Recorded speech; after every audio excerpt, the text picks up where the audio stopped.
Oui. Bonjour à tous, aujourd'hui on a le soleil, ça fait du bien, on a un deuxième soleil. Waouh! En fait elle a voulu venir vu qu'il faisait beau, donc là il doit faire 12 degrés, c'est bien, on va commencer le poêle. Il n'y aura pas du tout le temps de faire tout aujourd'hui, donc là on va préparer l'évacuation et le socle dans les prochaines étapes, mais pour vous ce sera à la suite de la vidéo, donc nous ce sera dans quelques jours. On va faire le socle en béton et tout ce qui est autour en briques réfractaires. Et on va détailler comment on va procéder pour pas que ça mette le feu à la caravane, ce serait plutôt sympa. Non mais c'est vrai, ce serait con de mettre le feu quoi. Donc là le poêle à bois est censé arriver là, en face il y aura la douche. C'est un mini poêle à bois que j'ai commandé sur internet, sur Amazon, pour être plus précis. Je ferai une revue plus tard dans la vidéo, sans doute à la fin. Mini poêle qui est fait pour le camping et les caravanes, les camping-cars, etc. Bon, il n'y a pas la norme française ni rien.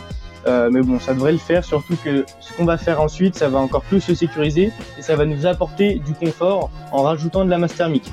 Donc là, le projet, c'est de faire un tour en briques réfractaires. Les briques réfractaires font 22 de long, plus un petit joint de 5000, ça nous fait un gros 44, mais bon, on n'est pas au millimètre. Donc 44, on fait 44 moins 25, mais en réalité c'est plus ici. Donc c'est un peu moins, c'est 23, mais moi je vais prendre 25, c'est pas grave. Donc ça nous fait 19 divisé par 2, ça fait 8,5. Elle fait des 9,5 pardon. Donc 9,5 sur tout le tour.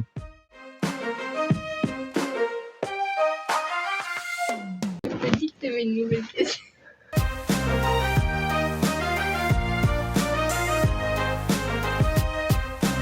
Pour le socle du poêle à bois, où il y aura le béton par-dessus, il me faut 4 pieds à 52. Pour être sûr de mon coup, même si c'est largement suffisant. J'avais des 4x4, donc c'est des sections de 3,8 par 3,8, nous on appelle ça des 4x4. Là ils font 7, il fait 7 par 7, donc c'est un poteau, sachant qu'il y aura 4 pieds, c'est largement suffisant. Vu que le tubage, je peux pas monter plus haut avec le plafond, je vais juste prendre un bout de bois qui fera office de règle, mettre le tubage du mieux que possible, qu'il soit à peu près d'aplomb à l'œil.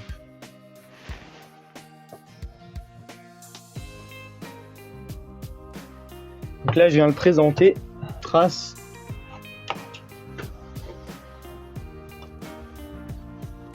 Et là ça me donne où est-ce que le conduit sort. Il y a madame qui fait des backstage. Ça je vous le présenterai plus tard dans la vidéo aussi. Je ferai la présentation de tout le matos qu'il y a en même temps que la présentation du poêle à bois. Donc il y a un peu moins de 6 cm d'isolation que je fais en laine de roche qui est inifugée. Donc je mettrai le conduit et de là-haut je bourrerai de laine de roche. Voilà. Donc là je viens prendre mon machin, mon raccord, je prends le tube, je le mets dedans, je le présente, je trace mon raccord. Cette coupe là, c'est mon trou, mon gros trou en fait. Vu qu'il y a un côté qui est plus gros, il faut que ce soit au plafond, puisque du coup ça rajoute un petit peu de laine de roche et ça augmente la sécurité. Donc moi ce sera comme ça. Cette partie-là, cette tranche, elle sera au contact de la tôle qui est de l'autre côté, côté extérieur. Et en fait l'épaisseur du plafond, elle viendra se noyer dans cette épaisseur-là. Tout ça, ce sera visible, il y aura même une petite couche visible, je pense, vu que le plafond fait à peine 5 cm, 5-6 cm. Donc là je vais venir découper à la meule, ça va être un petit peu fastidieux parce que les disques ronds, j'avais pas de scie sabre, pas de scie sauteuse à batterie. Et même la scie sabre j'aurais tout arraché. Donc là je vais venir faire à la meule tout doucement. Et d'abord je vais venir tracer mon centre, faire un trou à la mèche pour venir faire un trou à l'extérieur. Et que de l'extérieur je puisse venir faire un trou à la scie cloche du diamètre de mon tubage. Puisqu'après mon tubage il viendra sortir, il y aura une petite collerette pour l'eau et un gros chapeau pour écarter l'eau qui tombe. Voilà. Donc là, je vais découper ça, ça va être chiant, mais bon. Il faut...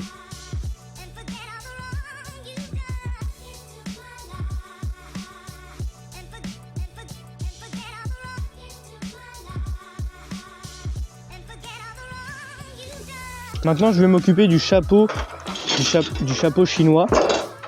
Donc j'ai prévu un truc super large. Il me restait du zinc à la maison. J'ai prévu un truc super large, donc là c'est le tubage. Et là c'est le chapeau.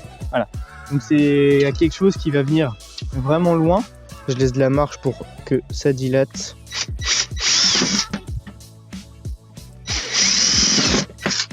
Hop. C'est un peu dérivé de merde, alors la tête est pète avant d'avoir été sertie correctement. Putain la merde. Ah!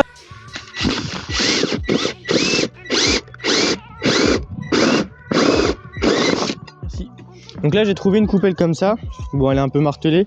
Je vais venir la coller comme ça. Et le chapeau viendra autour. Ça sera un peu en prévention contre l'eau. Ce qui me dérange un peu, c'est que le toit est un peu rond. Puis là je suis tombé dans un raccord. Alors pour venir bien plaquer ça, ça va être un peu chiant. Bon, c'est pas grave, je vais badigeonner de silicone. J'aurai mon crayon. Il est là, le crayon jaune qui est par terre. Et là je vais venir badigeonner de silicone. Ça c'est poubelle. Waouh, ça c'est un beau raccord ça. Et là on vient le faire adhérer partout. On le plaque. Bon bah faut se dire que c'est un raccord de caravane de fortune.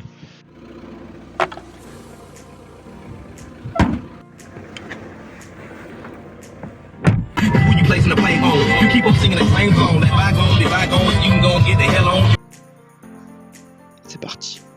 Bon ok les gars, ça fait plaisir de vous retrouver. Pour vous c'est tout de suite après la première partie. Moi ça fait une semaine après. C'est une semaine après. Donc là on va s'attaquer au socle. Donc on va continuer le socle en bois pour le poêle à bois. J'ai préparé, comme vous avez pu le voir sur les shorts, j'ai préparé la grosse plaque béton qui viendra sur l'OSB et qui sera sous le poêle. Et je voulais pas un support en bois par peur que ça vieillisse. Et puis même avec la chaleur c'est beaucoup trop dangereux. Là je vais faire un socle béton avec le tour, ce sera carré. Dans la première partie, on avait vu que j'avais percé et préparé le tubage avec le chapeau. J'ai pas encore trop réfléchi à comment le rendre plus rigide. Pour l'instant, je vais le mettre comme ça et je viendrai refixer des pattes sur le toit pour éviter qu'il bouge trop. Donc là, je commence à avoir déjà un petit stock de bois.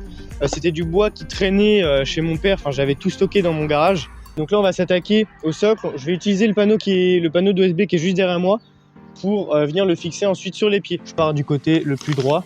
C'est pas grave, c'est une petite rainure. Donc il me faut un panneau de 57 par 58. Ce panneau fait 67. Donc si j'enlève, de toute façon c'est pareil. Mais en fait, vu qu'on va avoir quoi qu'il arrive une chute quasiment inutilisable ici, vaut mieux mettre 58 ici pour avoir le moins de pertes sur la longueur. Vous avez compris. Là je vais mettre 58 et 57. Je vais gagner 1 cm. Peut-être que pour la douche, c'est ça qui fera la différence. Voilà. Donc là je trace 58. On n'oublie pas le port des EPI, c'est important. Je le mettais pas pour les vidéos. Maintenant que ça commence à faire un peu de vue, il faut montrer l'exemple. Parce que j'imagine qu'il y a des petits jeunes comme moi à l'époque, quand j'avais 6 ans, qui regardaient des vidéos de bricolage où les mecs, il est en calbut en train de découper un arbre. C'est pas top. Donc là, on met le casque.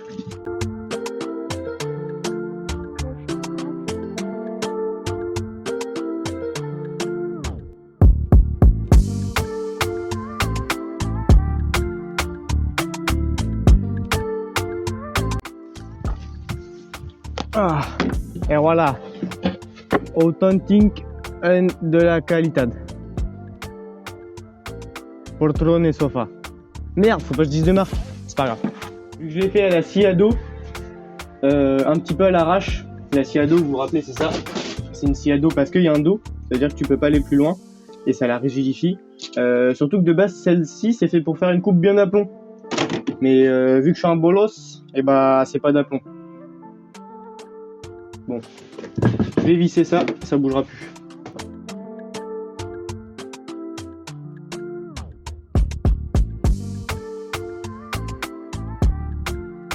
Ça bouge pas trop, même carrément pas.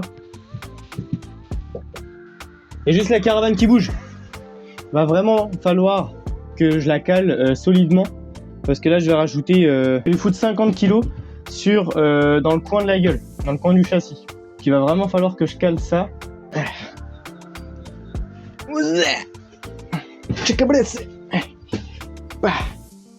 Boum. Hop.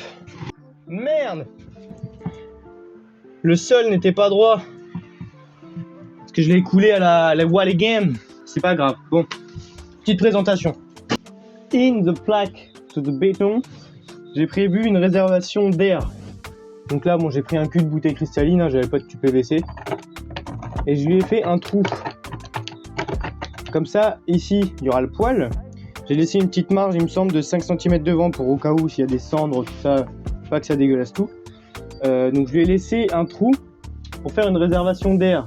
Vu que le poêle, il sera au-dessus et qu'il y aura un vide d'air entre le poêle et la plaque, si jamais je veux brancher un petit ventilo de PC en 12 volts qui aspire l'air de dehors avec une chaussette pour pas que ça aspire de la merde. Donc là, je trace, j'enlève, je prends ma scie cloche, je perce et ce sera pas mal. J'ai présenté le poêle, donc là il va falloir que je m'aligne avec mon trou de tubage et le poêle est désaxé en fait par rapport à la plaque en béton. Pourquoi? Parce que là j'ai un carreau que je vais doubler bien évidemment, mais je préfère l'éloigner du plexiglas que je vais mettre, même s'il y aura bon, de la masse thermique etc. Je préfère le mettre plus loin du mur où il y aura potentiellement du plastique pour éviter qu'il fonde et qu'il vieillisse et que ça cloque et que je respire des vapeurs toxiques et que je meure dans la nuit. Ce que j'ai prévu pour rendre le conduit inifugé, donc pour éviter que toute la caravane prenne feu, j'avais préparé ce raccord. Donc c'est un 180 mâle femelle, mais c'est 180 vers 180 mm. Pourquoi j'ai pris 180? Parce que déjà c'est le plus gros que j'ai trouvé et parce que vu que c'est un tubage simple pot, je pouvais pas le laisser comme ça, je pouvais pas le passer à travers le plafond. Donc j'ai préféré fabriquer un truc comme ça. Donc j'ai pris une tôle, j'ai fait donc je l'ai découpé, j'ai fait des pattes pour les rifter. Je sais pas si on va voir à l'intérieur. Voilà, j'ai fait des pattes, 4 pattes avec des rivets pop.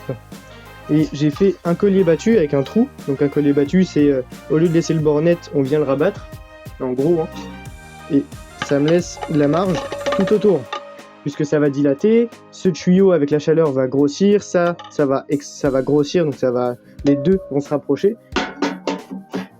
Ce que j'ai prévu, c'est soit une bande thermique autour, donc pour raccorder le tuyau à ça, j'enroule une bande thermique autour de mon tubage pour faire l'étanchéité à l'air, ou alors un silicone haute température, mais ça vieillit pas trop bien, hein, c'est pas non plus miracle. À la même manière qu'un conduit double pot isolé, je vais laisser la laine de roche tout autour que je vais émietter et ensuite tasser pour que ça prenne vraiment le tour en fait, pour pas qu'il y ait de vide d'air, pour isoler sur toute cette partie là. J'ai rempli des chutes qu'on avait sur un chantier, des petites chutes de merde triangulaires. Ah, donc j'ai plein de petits bouts de merde comme ça que je vais pouvoir émietter.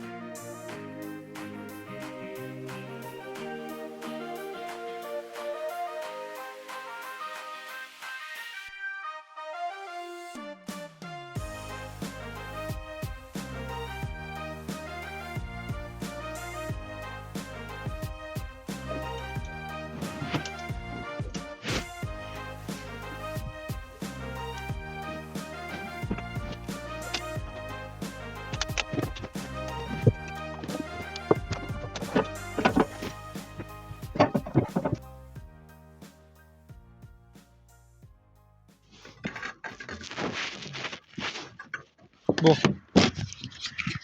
c'est pas mal. C'est la fin de la vidéo. Merci à tous d'avoir regardé. Merci à ceux qui ont suivi jusqu'à la fin. Petit message pour les abonnés et pour ceux qui ne sont pas encore abonnés, qui regardent cette vidéo. Merci énormément du fond du cœur pour tous les commentaires, les partages et pour le nombre d'abonnés qui a explosé. La chaîne a explosé. En un mois, elle a pris 500 abonnés. C'est énorme pour moi. Les vidéos font pas mal de vues. Il y a beaucoup de questions dans les commentaires. J'essaye d'y répondre à tous. On m'a demandé beaucoup de questions concernant le terrain, donc si ça vous intéresse, soit je ferai un live, soit je ferai une FAQ d'ici 1 ou 2 mois pour répondre aux questions qu'il y a. N'hésitez pas à liker, ça aide énormément la chaîne comme d'habitude. Mets-moi ce que tu en penses dans les commentaires si tu as des questions et si tu as des conseils par rapport à ce que je fais. C'est bien évidemment pas parfait, je fais au mieux. Dans tous les cas, il y aura des travaux qui seront parfaits, absolument parfaits.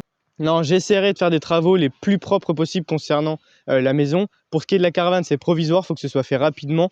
Donc je fais ça les week-ends et j'essaie de sortir des vidéos agréables à regarder. Reste branché, je ferai un petit short pour l'isolation des garde-boue. Merci à tous, je vous souhaite un bon week-end. Salut!